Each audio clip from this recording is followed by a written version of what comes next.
Good day, and thank you for standing by. Welcome to the Radius Recycling's first quarter 2024 earnings release call and webcast. At this time, all participants are in a listen-only mode. After the speaker's presentation, there will be a question-and-answer session.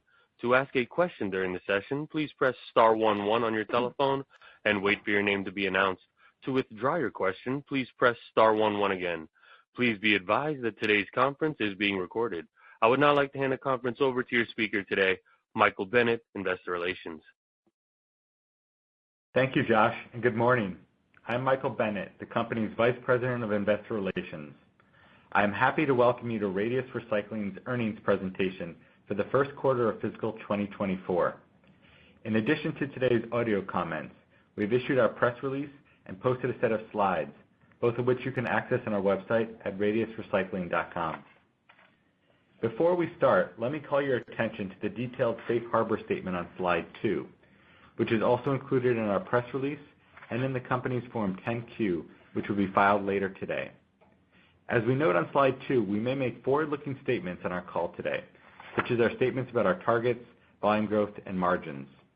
Our actual results may differ materially from those projected in our forward-looking statements. Additional information concerning factors that could cause actual results to materially differ from those in the forward-looking statement is contained in slide 2, as well as our press release of today and our Form 10-Q. Please note that we will be discussing some non-GAAP measures during our presentation today. We have included a reconciliation of those metrics to GAAP in the appendix to our slide presentation. Now, let me turn the call over to Tamara Lundgren, our Chairman and Chief Executive Officer. She will host the call today with Stefano Gaggini, our Chief Financial Officer. Thank you, Michael. Good morning, everyone, and welcome to our fiscal 24 first quarter earnings call. On our call this morning, I'll review our quarterly results, the trends affecting our business, and progress on the strategic activities we have underway to address industry dynamics and create long-term value through the cycle. Stefano will then provide more detail on our financial performance, our capital investments, and our capital structure. I'll wrap up with some takeaways from our 10th sustainability report that we issued in mid-December, and then we'll take your questions. So let's turn now to slide 4. Earlier this morning, we announced results for our fiscal 24 first quarter, which reflected adjusted EBITDA of $1 million and an adjusted EPS loss of 64 cents. Market conditions for recycled metals in Q1 were challenging, primarily due to lower manufacturing activity and scrap generation in the U.S. and muted global steel production. Our first quarter results reflected higher ferrous sales volumes, but tight scrap supply flows continued to compress metal spreads. Although the steel mill experienced a decline in prices during the quarter, we continued to benefit from healthy West Coast construction demand. The mill's quarterly utilization rate of 95% was significantly higher than the national average, and we achieved a 10% increase in sales volumes year over year. Our results reflected positive impacts from our strategic initiatives. Non-ferrous production from both our new metal recovery technology investments and a fiscal 23 acquisition contributed to a 12% increase in non-ferrous sales volumes versus a year ago. In addition, during the quarter, we recognized initial benefits from our $30 million productivity improvement program that we announced in October. And lastly, we continued our uninterrupted record of returning capital to our shareholders through the issuance of our 119th consecutive quarterly dividend. Let's turn now to slide 5. Ferrous export prices reflected soft demand during most of the quarter. One of the continuing headwinds was China's finished steel exports, which reached their highest levels in almost 7 years. This elevated level of exports impacted both steel production and ferrous scrap demand in Asia, the Middle East, and Turkey. Beginning in mid-November and continuing into December, however, export prices strengthened. This demand was primarily driven by restocking and concerns over tight scrap availability. Turning to the U.S. domestic market, similar to the export market, Ferrous prices were somewhat flat during the first 2 months of the quarter. Domestic demand was impacted by the now resolved UAW strike, related destocking, and overall low utilization rates. Beginning in November and continuing into December, domestic ferrous prices increased across all grades on similar factors as the export market. Now let's review non-ferrous. Base metal index prices for aluminum and copper traded at strong levels during the quarter, supported by low warehouse inventories and forecasted supply disruptions from mines. Tight non-ferrous scrap supplies and the increased use of recycled non-ferrous metals in support of decarbonization efforts have resulted in higher prices and a reduced discount to LME base metal prices. Turning to finished steel, market prices in the quarter were down slightly on normal seasonality. We expect to see increased activity in 2024 and beyond related to the U.S. infrastructure bills. Our Oregon steel mill, with its range of low-carbon products, including our line of net zero carbon emission steel products, is very well positioned to meet this expected demand. Let's turn now to slide 6. On this slide, you can see some of the economic factors that underlie the constrained scrap generation that we are experiencing. First, U.S. PMI has dropped below pre-COVID levels, and second, the average age of vehicles on the road has reached the highest level on record, leading to materially lower scrappage rates. In addition, a decline in durable goods orders, along with increased scrap collection costs and higher interest rates, have contributed to tighter scrap supply flows. We expect scrap generation to expand as manufacturing and construction activity improves and inflation and interest rates decline from their current levels. Let's turn now to slide 7. Long-term demand for recycled metals remains very positive for several reasons. First, decarbonization is driving increased demand for recycled metals. Many low-carbon technologies are more metal-intensive than the technologies that they're replacing, and recycled metals require less carbon to produce than mined metals. Second, the anticipated structural deficits for metals such as copper and nickel, and the increased use of recycled metals by manufacturers seeking to reduce their environmental impact, are also driving demand. Lastly, as you can see in the 2 charts on the bottom of this slide, the use of ferrous scrap in the steelmaking process is also expected to continue to grow significantly in the coming years. In addition, EAF steelmaking capacity, which uses ferrous scrap as its primary raw material, has been expanding and is projected to increase further. So let's turn now to slide 8 for an update on our strategic priorities. In an economic environment characterized by weak scrap generation and inflationary pressures, we continue to focus on managing the things within our control. Our strategic priorities are directly aligned with the long-term trends we just reviewed and can be summarized as follows. First, we are investing in advanced technologies to increase recovery of non-ferrous metals, generate more furnace-ready, higher-value products, and create product optionality. Second, we remain highly focused on increasing our ferrous and non-ferrous volumes in light of the positive long-term drivers of increased demand. Third, we are continuing to grow our trademark 3PR business line that supports a rapidly growing service and supply chain solution that enables our customers to increase their recycling rates, reduce material going to landfills, lower their carbon footprint, and provide enhanced sustainability reporting. And fourth, we are committed to ongoing productivity initiatives as part of our continuous improvement culture. While the current market environment is challenging, we have demonstrated our ability to navigate effectively through these periods of volatility and tight scrap availability. We have a strong track record of delivering positive through-the-cycle operating cash flows, and equally as important, our operating costs are largely variable, which provide more flexibility to manage through this period of slowing economic activity and tighter supply flows. These market conditions won't last forever, and we are well positioned to benefit from the expected increased demand for recycled metals associated with decarbonization and low-carbon technologies. So now let me turn it over to Stefano. Thank you, Tamara, and good morning. I'll start with a review of our consolidated results and provide an update on our ferrous sales and the market dynamics. Adjusted EBITDA in the first quarter was $1 million. Performance reflected further recycled metal spread compression resulting from three factors. Realized prices for recycled metals declined, with average ferrous and non-ferrous net selling prices down sequentially by 1% and 3% respectively, while PGM prices decreased by 11%, reaching their lowest level in 5 years. Second, the further tightening of scrap flows during the fall continued to constrain our ability to adjust scrap purchase prices to reflect the lower price environment.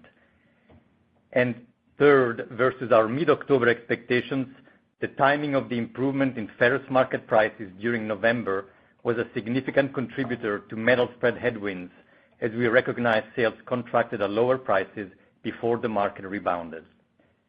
The lower price environment also led to a modest detriment from average inventory accounting of $1 million during the first quarter, down from a detriment of $5 million in the prior quarter. Contribution from our steel mill remained a significant driver of our consolidated performance, although down sequentially primarily due to seasonally lower finished steel sales volumes compared to a strong fourth quarter. On a year-over-year basis, sales volumes were up 10%, reflecting the continued healthy demand from non-residential construction in our West Coast markets. Our first quarter results included the recognition of insurance recoveries of $4 million related to the shredder outage at our Everett facility in prior periods. This compares to $41 million in recoveries recognized in the prior quarter. We continue to focus on mitigating inflationary pressures on operating costs and offsetting the loss of operating leverage due to the lower flows. During the first quarter, we started implementing the productivity initiatives we announced back in October, targeting benefits of $30 million on an annual basis. These initiatives are focused primarily on further production cost reductions, operating efficiencies, logistics optimization, procurement savings, and yield improvements. In the first quarter, we achieved initial benefits in the range of about half of the targeted quarterly run rate. We anticipate achieving substantially the full run rate of benefits from these initiatives beginning in our second quarter. Turning to other ferrous dynamics in the first quarter. Amid slow scrap generation, the sequential increase in ferrous sales volumes of 4% was driven by timing of sales. The share of domestic ferrous shipments was 46%. Our top sales destinations for ferrous exports were Turkey, Bangladesh, and India. Now let's move to slide 10 to discuss non-ferrous sales and the market dynamics and provide an update on our non-ferrous technology investments.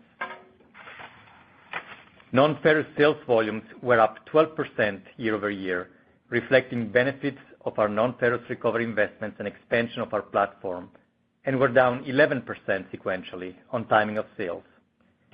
We sold our non-ferrous products to 17 countries, with the major export destinations being India, Malaysia, and China. Our product mix is highly diversified, with sales of products recovered from shredding operations representing slightly less than half of total non-ferrous volumes.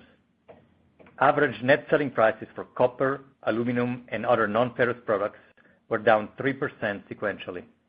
Prices of PGM metals were down more than 50% from a year ago, impacted by lower demand from the U.S. and global auto industry. Turning now to our advanced non-ferrous recovery technology investments. Our focus is on completing the remaining primary non-ferrous recovery systems, which drive the incremental metal recovery and the majority of the expected contribution from our program. Several of these primary systems are in various stages of commissioning and ramp-up, with 2 left to start construction on the West Coast, of which 1 awaits permitting approval. We are working closely with our technology vendors to address fabrication and installation delays we have experienced in connection with certain of these projects. We now project construction of the currently permitted systems to be completed by the end of the summer, with ramp-up to full operations to be reached by calendar year-end 2024. Once fully operational, we continue to expect substantial returns from these investments. Our advanced separation systems, which are already operational, give us the ability to process the mixed aluminum metal Zorba into higher grade twitch and other furnace-ready materials, providing access to an expanded customer base. In the first quarter, the contribution to performance from these technologies was impacted by challenging market dynamics, including a compression in the historical price premium between twitch and Zorba. Contributing to this compression was Zorba demand from Southeast Asia, which remained healthy, while the UAW strike in the U.S. impacted demand for the higher grade twitch domestically. As auto production improves, we expect an increase in demand for twitch. Now let's move to slide 11 to discuss our steel mill performance. Rolling mill utilization was strong at 95%, significantly higher than the prior year of 81% and also well above the U.S. average of 75% for the period. Finished steel sales volumes were 129,000 tons, up 10% year-over-year, a reflection of continued healthy demand from non-residential construction in our Western U.S. markets, but were lower sequentially due to normal construction seasonality. Average net selling prices for finished steel decreased 3% compared to the prior quarter. Although down sequentially, metal spreads at our mill remain healthy in historical comparison. As Tamara mentioned, we believe our mill stands to benefit from the expected demand created by the U.S. infrastructure bills. Now let's move to slide 12. We achieved better than expected operating cash flow in the range of break-even, as we avoided a typical first quarter seasonal detriment to working capital through efficient management and timing of sales. We have a multi-year track record of generating positive annual cash flow through the cycle and expect this trend to continue for our fiscal 24. CapEx spend in the first quarter was $25 million. For fiscal 24 as a whole, we project our CapEx investments to be in the range of $100 million. Approximately 25% will be for growth projects, including the completion of our non-ferrous technology initiatives and investments to support recycling services expansion, with the remaining spend for maintaining the business and environmental-related capital projects. Net debt was $280 million at the end of the first quarter. Availability under our credit facility remains sizable, with a borrowing capacity of $800 million and a maturity of August 2027. Net leverage was 24% at quarter end, and the ratio of net debt to adjusted EBITDA was 2x. We also returned capital to shareholders through our quarterly dividend. The effective tax rate on first quarter adjusted results was 35%, higher than expected due to volatility created by relatively small changes in projected company performance. Turning to the second quarter of fiscal 24. Early trends based on the first few weeks of the quarter indicate ferrous and finished steel sales volumes to be slightly down sequentially as they follow typical winter seasonality patterns, and non-ferrous sales volumes to be approximately flat. As Tamara mentioned earlier, we have seen a strengthening of ferrous scrap prices since mid-November in both the export and domestic markets, with a similar upward trend in non-ferrous prices. We expect second quarter results to benefit from these higher prices and to improve sequentially. While we anticipate improved financial performance, since we are only 4 weeks into the quarter and current market conditions remain particularly volatile, including from tight scrap availability, which can be compounded by winter weather, we plan to provide a more detailed second quarter quantitative outlook at a later time. And with that, I'll turn the call back over to Tamara. Thank you, Stefano. In mid-December, we issued our 10th sustainability report, which describes our progress towards our multi-year sustainability goals. I'll highlight just a few examples. We achieved our 25% greenhouse gas emissions reduction goal 2 years ahead of schedule.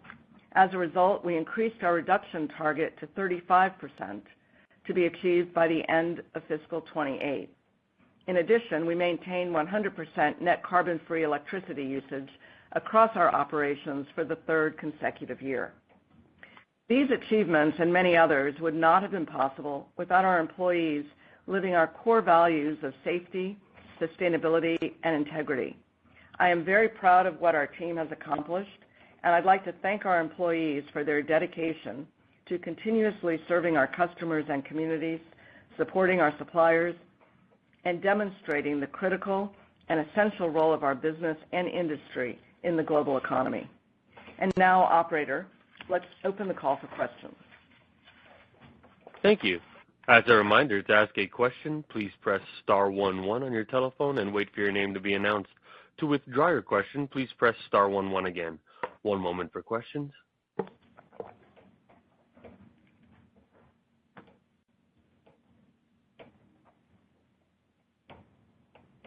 Our first question comes from Martin Englert with Seaport. You may proceed. Good morning. Hello. Good morning, everyone. Good morning. First question, in the release and in the prepared remarks, you called out, I believe it was a negative $1 per ton related to inventory holding losses. When we think about the sequential decline in EBITDA per ferrous ton across the platform, was the remainder of that solely related or mostly related to challenging inbound flows and collections and what you had to pay for buying scrap? Hi, Martin. This is Stefano. So that's correct. So we have really, when you think about the sequential decline, the reconciliation, we have really, two main contributors.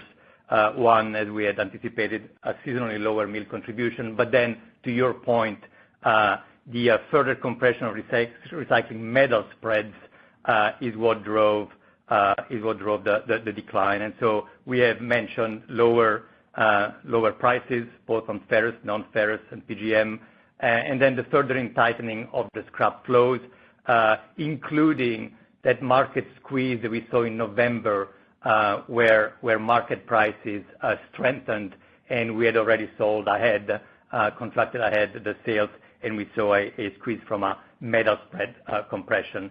So if we think about going forward, that increase that we saw since November into December in prices, both on the ferrous side as well as on the non-ferrous side, that's what give us the visibility to call an improvement. We expected to improve our results as we look into Q2. So we didn't get any benefit in Q1 from that, but that should occur in Q2.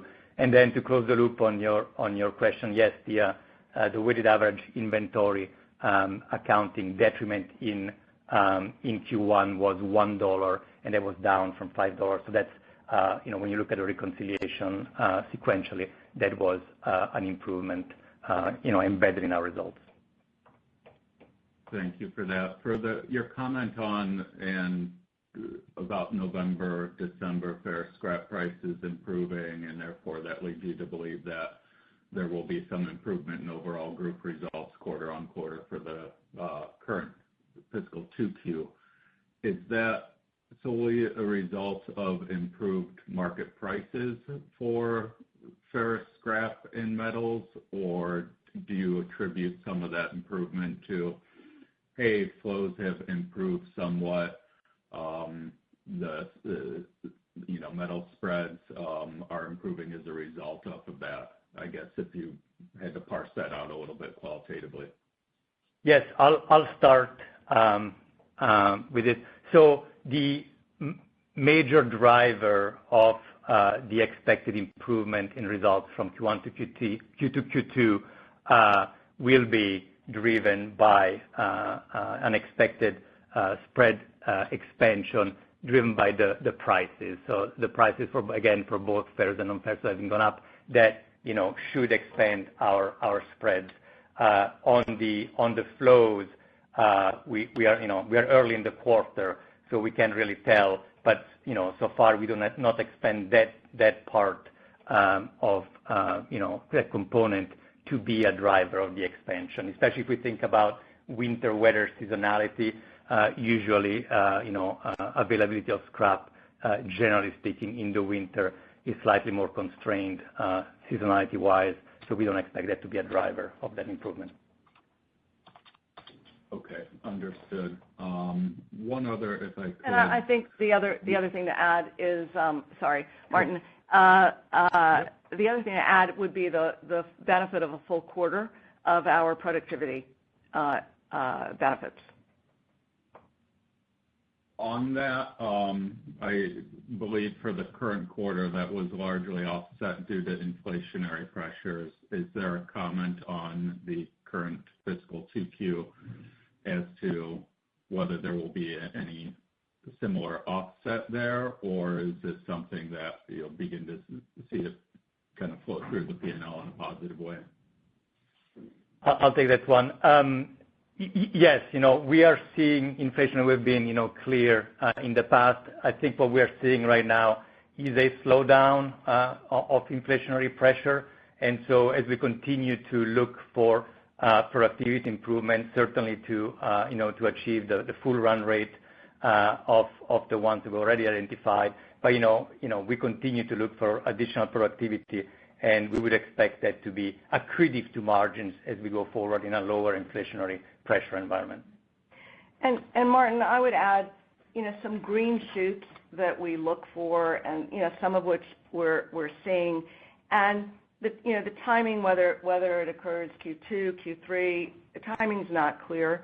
But the things that we are watching for, clearly, the Fed rate hiking cycle is probably over. Rate cuts are expected at some point in 24 as inflation gets under control. Treasury yields, longer-term Treasury yields going lower, the risk of a U.S. recession declining. These are all macro green shoots that we expect to convert into higher manufacturing activity, higher construction activity, obviously lower rates, and we're also looking for an improvement in auto production, which has impacted supply flows, and obviously constrained end-of-life vehicle scrappage rates and the like. So, and then longer term, we see demand in India growing. We see the ongoing energy transition demand for metals continuing, and it does look like the destocking that we experienced in the last quarter may have also come to a conclusion. Thank you for the additional color there. One quick question on the insurance recovery. I know that was a significant impact a quarter ago. There was a $4 million positive impact that was related to a prior event at Everett. Can you remind me of what the timing was of that event at Everett that it was associated with? And then I'm curious, why isn't this excluded from the adjusted EBITDA for the quarter when you report the results there? Yeah, I'll take that. So the recoveries in the current quarter are in connection with the fire that we experienced at our Everett, Massachusetts shredder facility in December of 2021. So 2 years ago, and since then we have been in negotiation with our insurance partners regarding the property damage and business interruption impact and claim that we have made under the insurance. And so in the current quarter, we recognize, as you said, $4 million incrementally associated with that claim, and we are at this point in advanced stages of negotiations, and we would expect to at some point settle this in short order. From a approach from a non-GAAP perspective, I will remind you that when we experienced the financial impact of the operational disruption associated with this event, which happened in the last couple of years, we did not exclude that impact from our adjusted EBITDA, and consistent with that approach, we do not adjust out insurance recoveries when they are recognized in our income statement as in the current quarter. Okay. So there was $41 million last quarter, $4 million this quarter. We're at $45 million, and apologies. Is there anything else before that? And I guess more importantly, is there anything else? What else are you expecting from this, and maybe timing around it? Yes, Martin.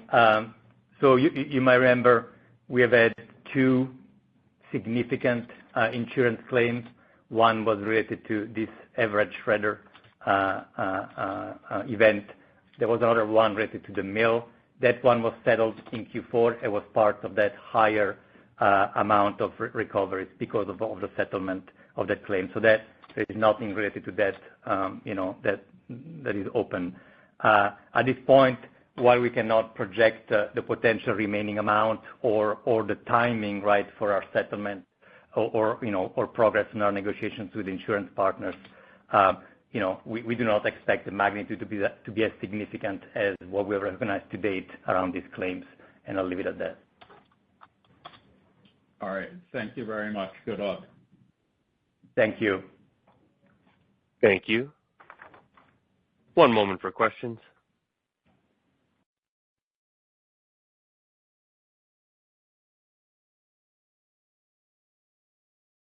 Our next question comes from Samuel McKinney with KeyBanc Capital Markets. You may proceed. Hey, it's Phil Gibbs, actually. Good morning. Good morning, Phil. Good morning. Question is just on the global seaborne freight market. There looks to be a lot of volatility and some things we're reading sort of in the European region specifically about some port constraints. What are you seeing in terms of the freight dynamics, and is that something that also kind of clouds your ability to be more specific on guidance? Hi, Phil. This is Stefano. So kind of looking back, as we think about the impact of freight challenges, and I would put both the Panama Canal, right, and the Red Sea, Suez Canal challenges due to the conflict. The impact to our Q1 results looking back was not significant. There was not an impact to the availability of bulk ships or containers.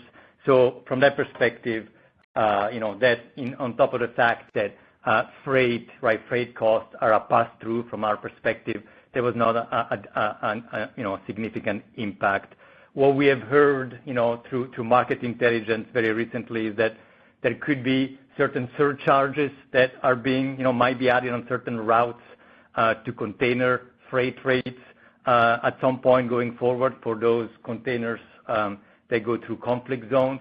If that were to happen, there could be an impact. At this point, it is too early to tell, and you're correct, it remains uncertain from that perspective.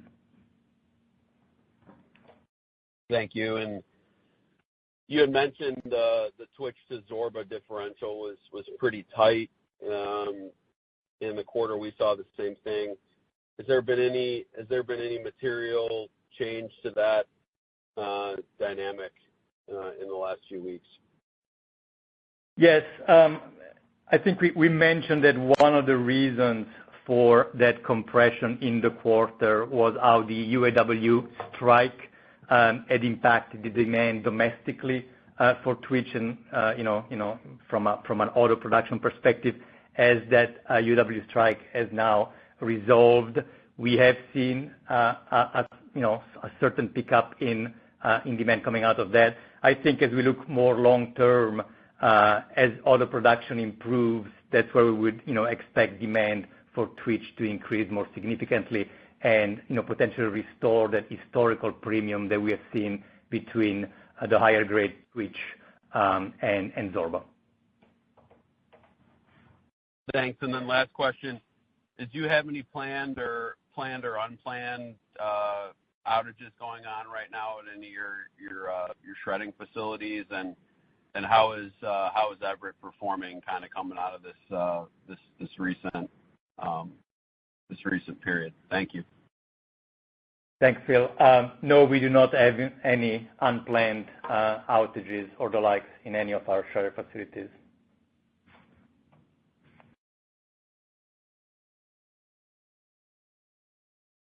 Thank you. I would now like to turn the call back over to Tamara Lundgren for any closing remarks. Thank you, Josh. Thank you for your time today, everyone. We look forward to speaking with you again in April when we report our second quarter results. In the interim, stay safe and stay well. Thank you for your participation. You may now disconnect.